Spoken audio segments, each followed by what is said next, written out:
நான் கீழே விழுந்ததை பார்த்து பயந்துட்டாளம்மா. ஏம்மா, உன் பேர் என்னம்மா? விஜயா. விஜயா, பயப்படாதம்மா, எனக்கு ஒன்றும் இல்லை. விஜயா, யார் இவரு? உன் சொந்தக்காரரா? இல்லைப்பா, நான் சாந்தியோட அப்பா. ஆமா, நீ யார் தம்பி? இந்த வீட்டோட எடுபுடி. விஜயா, தேவையில்லாம என்கிட்ட மோதாத. உங்க 2 பேர் சண்டையெல்லாம் அப்புறம் வச்சுக்கோங்க. குணா, இவரோட வேட்டி எல்லாம் அழுக்காயிடுச்சு. நீ போய் வேற வேட்டி எடுத்துட்டு வா. அம்மா சாந்தி, அதெல்லாம் ஒன்றும் வேண்டாம்மா. உன்னை பார்த்ததே எனக்கு ஒரு பெரிய சந்தோஷம். நீ எதுக்கு இன்னும் வேடிக்கை பார்த்துட்டு இருக்க? போய் வேட்டி எடுத்துட்டு வாங்குற. அம்மா சாந்தி, உனக்கு எதுக்குமா வீண் சிரமம்? இதுல என்ன சிரமம் இருக்கு? விஜயா, இவருக்கு குடிக்க ஏதாவது கொண்டு வாயேன். சரிம்மா. நீ வேற. ஆமா, வந்து உட்காருமா. இல்ல, பரவாயில்ல, இருக்கட்டும். குணா, இன்னுமா வேட்டியை தேடிட்டு இருக்க? அம்மாடி, வேற வேட்டி இல்லைன்னா பரவாயில்லம்மா, நேரா நம்ம வீட்டுக்கு தானே போறோம். வீட்டுக்கு போனா அழுக்கு வேட்டியோட போவீங்களா? நீங்களே நீங்க கட்டி இருக்கிற வேட்டியை நல்லா பாருங்க. யாராவது உங்களை பார்த்தா பைத்தியக்காரன் தான் சொல்லுவாங்க. நீ சொல்றதும் வாஸ்தவம் தான்மா. நான் நல்ல ட்ரெஸ் போட்டிருக்கும் போதே என்ன பைத்தியக்காரன்னு சொல்றாங்க. இப்போ இருக்கிற என் கோலத்தை நீ சொல்ற மாதிரி அவங்க பார்த்தா கண்டிப்பா பைத்தியக்காரன் தான் சொல்லுவாங்க. மத்தவங்க தப்பா சொல்றத பத்தி நம்ம எப்பவும் வருத்தப்படக்கூடாது. நம்ம மனசுக்கு எது சரின்னு படுதோ அதை நம்ம ஃபாலோ பண்ணணும். இப்போ நம்ம உடம்பு சுத்தமா இருக்கணும்னு தானே டெய்லி நம்ம குளிக்கிறோம். அதே மாதிரி ட்ரெஸ்ஸையும் நம்ம சுத்தமா போடணும். அப்பதான் நம்ம ஹெல்த் நல்லா இருக்கும். உன்னை நினைச்சா எனக்கு ரொம்ப பெருமையா இருக்குமா. இந்த குணாவுக்கு என்னாச்சு? நீங்க எங்க இருங்க, நான் போய் அவனை பார்த்துட்டு வரேன்.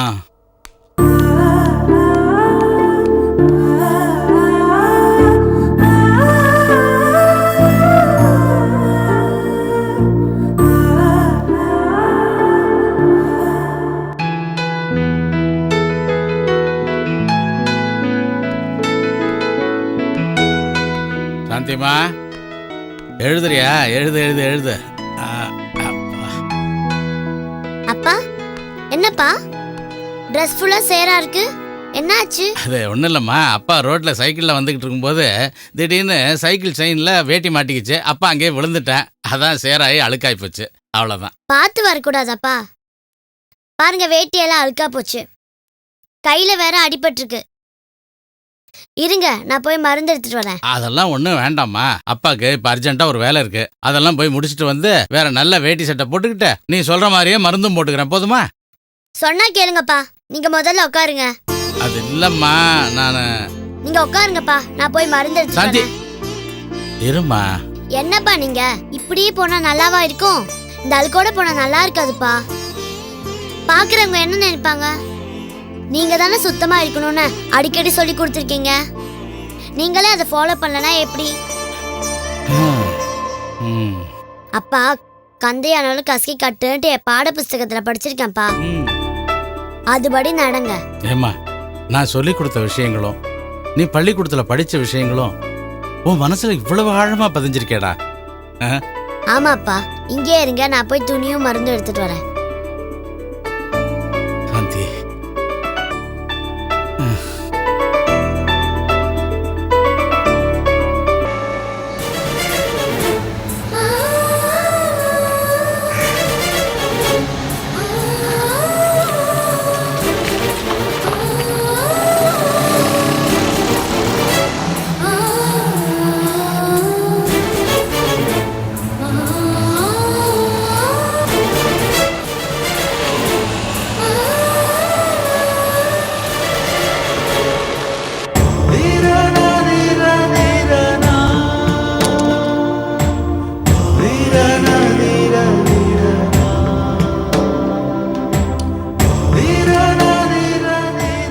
அம்மா தாயே, வீட்டுல யாரும் இல்லையா? தாத்தா, உங்களுக்கு என்ன வேணும்? ரொம்ப பசிக்குதுமா, சாப்பாடு இருந்தா கொடுமா, மயக்கம் வர்ற மாதிரி இருக்குமா. சரி, இருங்க.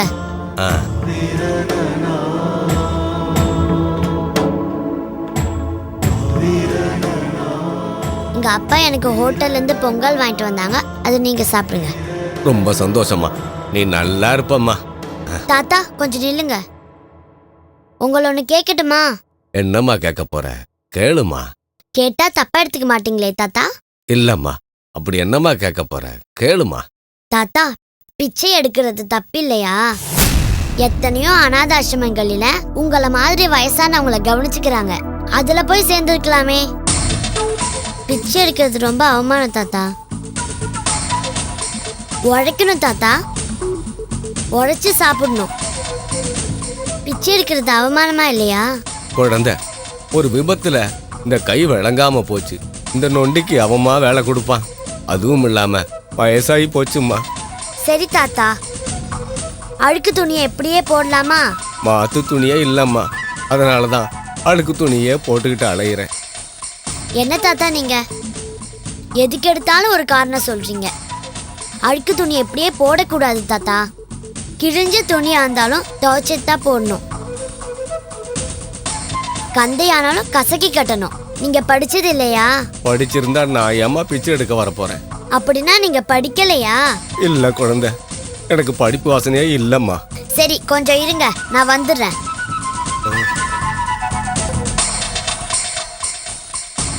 தாத்தா, இந்த துணியை வாங்கிக்கோங்க.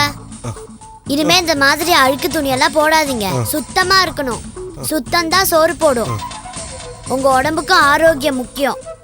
குழந்தை, நீ அபூர்வ பிறவிம்மா. இந்த சின்ன வயசுல எவ்வளவு அறிவு இருக்கு.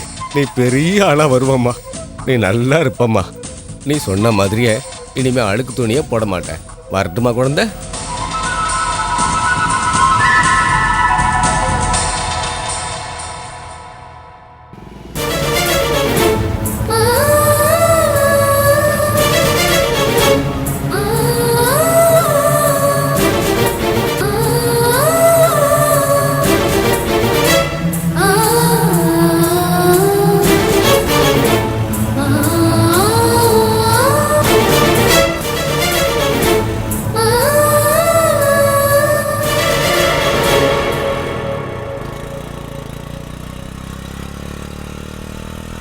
டாக்டர் கிட்ட பேசுறதுக்குள்ள போயிட்டாருமா. எங்க போயிருப்பாரு? தெரியலண்ணா, இவ்வளவு சீக்கிரத்துல எங்க போயிருக்க முடியும்? நீ கொஞ்சம் ஃபாஸ்டா போ. இவ்வளவு சீக்கிரத்துல ரொம்ப தூரம் போயிருக்க முடியாது. எல்லா பக்கமும் தேடி பார்த்தாச்சு, ஆளே காணுமே. என்னென்ன இது? அப்பா இப்ப இருக்கிற சூழ்நிலையில இந்த மாதிரி பண்ணிட்டாரு. ஏற்கனவே நமக்கு இருக்கிற பிரச்சனை பார்த்தாதுன்னு இந்த அப்பா வேற. நீ போய் இந்த ரைட் எடு. கொஞ்சம் கூட புரிஞ்சுக்க மாட்டேங்கிறாருமா.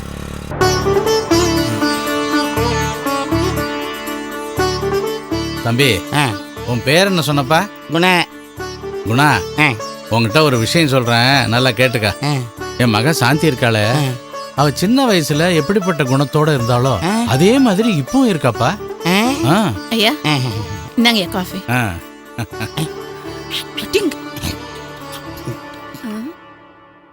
என்னையா விஜயா, என்ன இந்த ஆளு நம்ம ரஞ்சனி அம்மாவை சாந்தி சாந்தின்னு சொல்றான்? இந்த ஆள் பேசுறதுக்கு மறுப்பு சொல்லாம நம்ம ரஞ்சனி அம்மாவை பேசாம இருக்காங்க. எனக்கு ஒரே குழப்பமா இருக்கு. நீயே ஒரு குழப்பவாதி. உனக்கு அந்த ஆள் பேசுறது புரியலன்னா எனக்கு எங்க புரிய போகுது? என்ன பண்றது? அம்மா சொன்னாங்க அவங்க. வாமா சாந்தி, நீ சொன்ன மாதிரியே இந்த தம்பி புது வேட்டி கொண்டு வந்து கொடுத்தான். இதை கட்டிக்கிட்டு இருக்கேன். உனக்கு சந்தோஷம் தானே? ஓகே சாந்தி, ஒரு மனுஷனுக்கு வயசு ஆக ஆக உடம்புல மட்டும் மாற்றம் ஏற்படுறது இல்லம்மா, அவன் நடவடிக்கையிலையும் அவன் அன்றாட நடைமுறை வாழ்க்கையிலையும் நிறைய மாற்றங்கள் ஏற்படுதுமா. ஆனா நீ மட்டும் சின்ன வயசுல நீ எப்படி இருந்தியோ அதே மாதிரி எந்த விதமான மாற்றமும் இல்லாம இன்னி வரைக்கும் அப்படியே இருக்கியம்மா. உன்னால மட்டும் எப்படிம்மா அப்படியெல்லாம் இருக்க முடியுது? உன்னை பெத்த என்னாலேயே அதை புரிஞ்சுக்க முடியலையேம்மா. எனக்கு மகளா நீ பிறந்ததுக்கு நான் ரொம்ப புண்ணியம் பண்ணியிருக்கணும்மா. அதை நினைச்சு பார்க்கும்போது எனக்கு ரொம்ப ரொம்ப பெருமையா இருக்குமா. ஒரு நிமிஷம் இங்க வாங்க. என்ன என்னம்மா இது? அந்த ஆள் பைத்தியம் மாதிரி உங்களை மகன் சொல்லிட்டு இருக்கா. நீங்களும் ஒத்துக்கிட்ட மாதிரி சைலண்டா இருக்கீங்க. இவரை பார்த்தா பாவமா இருக்கு விஜயா. இவருக்கு சாந்தின்னு ஒரு பொண்ணு இருந்திருக்கணும். அவங்க இப்ப இவரை விட்டு போயிருக்கணும். அவங்கள பிரிஞ்ச ஏக்கத்துல தான் பாவம் இப்படி தவிச்சு புலம்புறாரு. அதெல்லாம் சரி. இப்ப இந்த ஆள் இங்க இருந்து எப்படி வெளியில அனுப்புறது? பொறுமையா இவர்கிட்ட இவர் வீட்டோட அட்ரஸ் கேட்டு பத்திரமா அனுப்பி வைக்கணும். தனியா விட்டு வேற எங்கேயாவது போயிட்டாருன்னா காஃபி ரொம்ப நல்லா இருக்கு. என்ன பண்றது? என்னம்மா விஜயா, என் பொண்ணு சாந்தி கிட்ட போய் என்ன தனியா பேசிட்டு இருக்க? அது ஒண்ணும் இல்ல, சும்மா தான் பேசிட்டு இருந்தோம். நீங்க காஃபி சாப்பிட்டீங்களா? சாப்பிட்டம்மா. அம்மா சாந்தி, உங்ககிட்ட ஒரு முக்கியமான விஷயம் பேசணும்மா. குணா, விஜயா, நீங்க 2 பேரும் போய் உங்க வேலையை பாருங்க. பார்த்துமா அந்த ஆளை நம்பி தனியா. நீ நினைக்கிற மாதிரி எதுவும் நடக்காது, போ.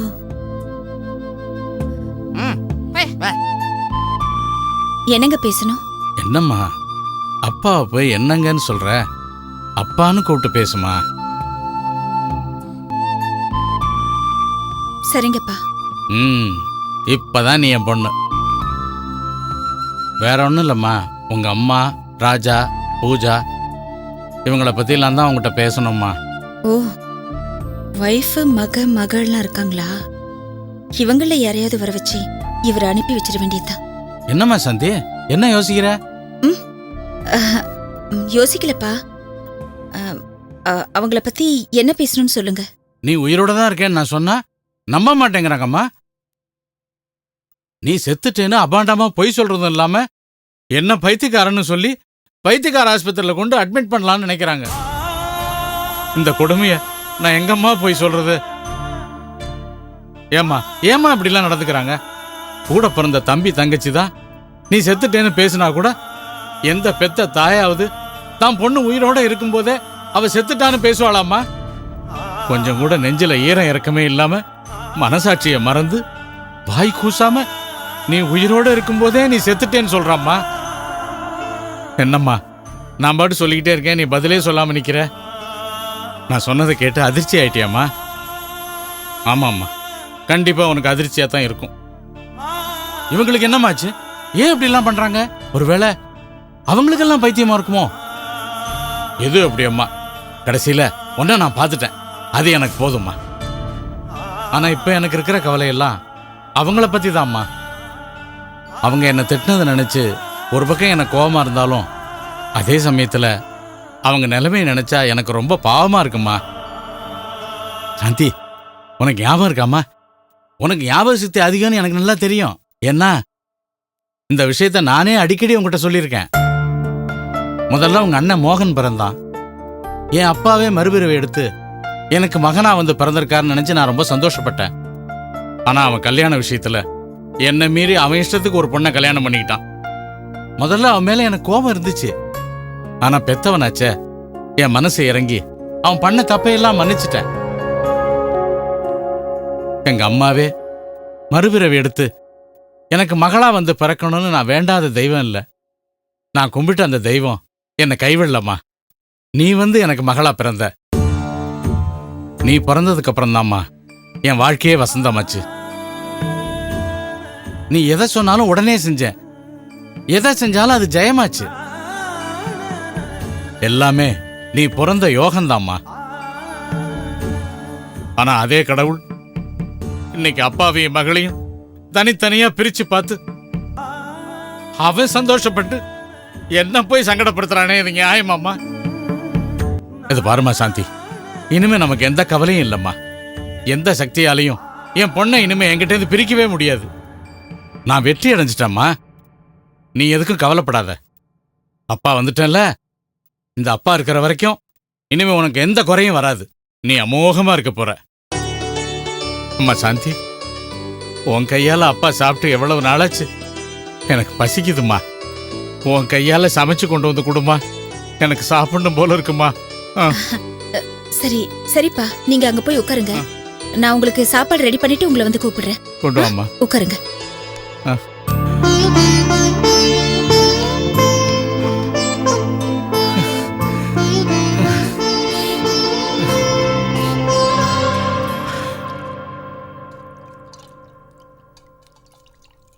விஜயா, விஜயா வாங்கம்மா, என்ன வேணும்?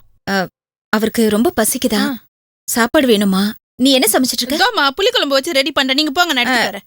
இல்ல, அது வேண்டாம். அவருக்கு புளிக்குழம்பு பிடிக்காது. பிடிக்காத? கத்திரிக்காய் இருக்குல்ல? இருக்கு. அப்போ கத்திரிக்காய் போட்டு சாம்பார் வச்சிடலாம்.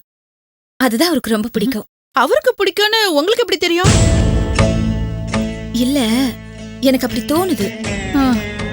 சரிம்மா, நான் கத்திரிக்காய் போட்டு சாம்பார் வச்சிடறேன், நீங்க போங்க. இல்ல, நானே சமைக்கிறேன். நீங்களா? அப்புறம் நான் என்னத்துக்கு?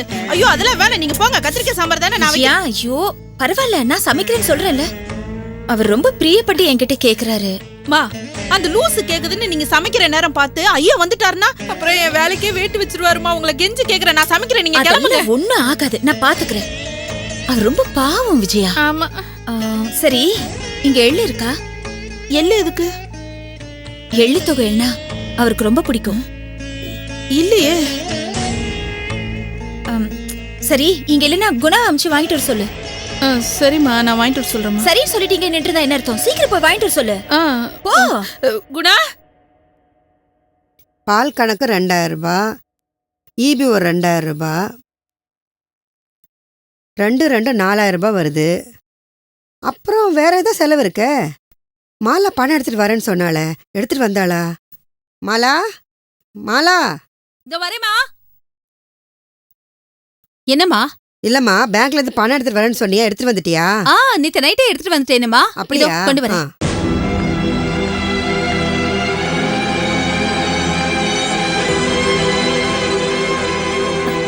ஐயோ,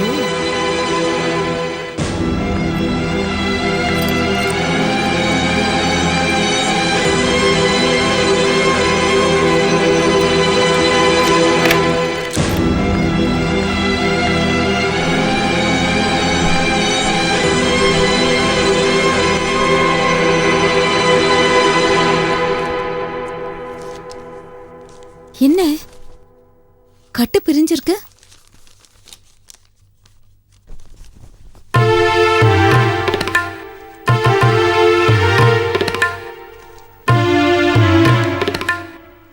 என்ன பணம் குறைவா இருக்க மாதிரி தெரியுது. மணிப்போசை எங்க வச்சேன்?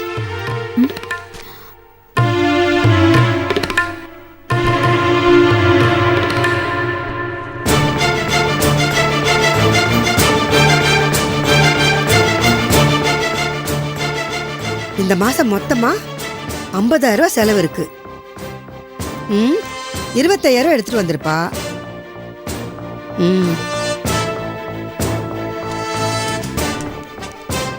25,000 ரூபாயில எடுத்துட்டு வந்தேன். 15,000 ரூபாய் இருக்கு. 10,000 500 நோட்ஸ் காணுமே.